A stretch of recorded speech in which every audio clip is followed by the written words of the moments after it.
So to avoid over talking in a conversation, here's some things you could do. For those who don't know, hi, I'm Day. I give advice on how to navigate social situations and avoid social awkwardness.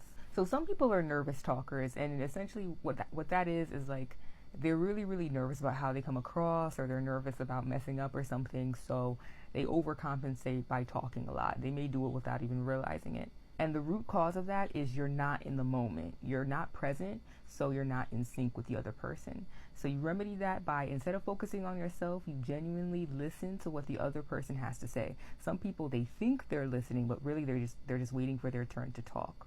So you want to listen, be 100% focused on what the person has to say. And one of the big reasons is because you want to be asking people about themselves. Now, don't do it like it's a job interview.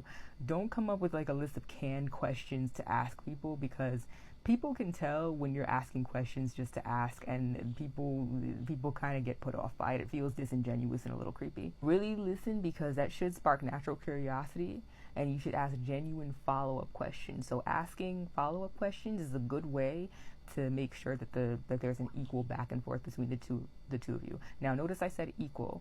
You want to be sharing too, of course. I mean, you don't want to go from one extreme to the other, from like over talking to not talking at all.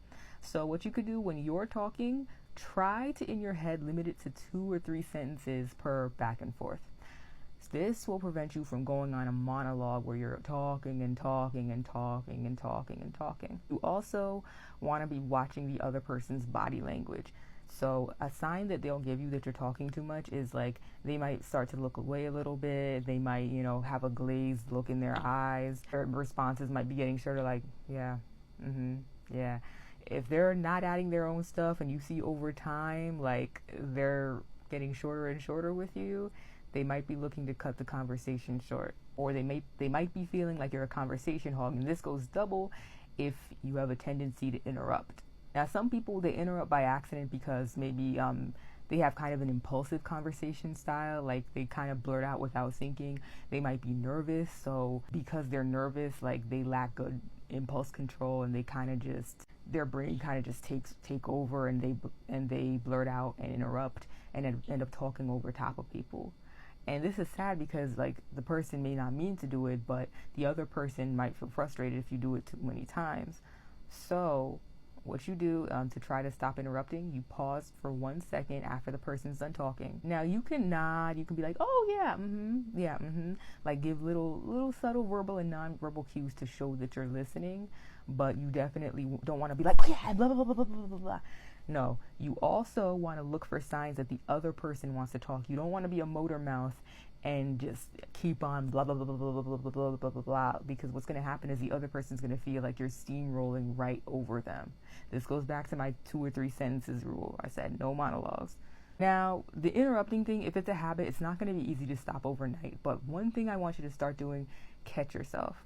So if you find that you've just interrupted somebody, don't hesitate to be like, oh, I'm sorry, I interrupted you. Go ahead.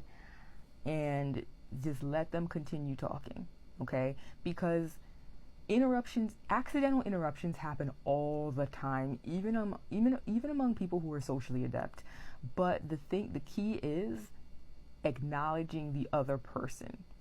Because if you acknowledge that you've interrupted, then it'll be like, oh, okay, the person respects me still. So it's not a thing where the person just doesn't care what I have to say. And then that'll kind of save the social interaction. What it comes down to is being present and focusing on the other person.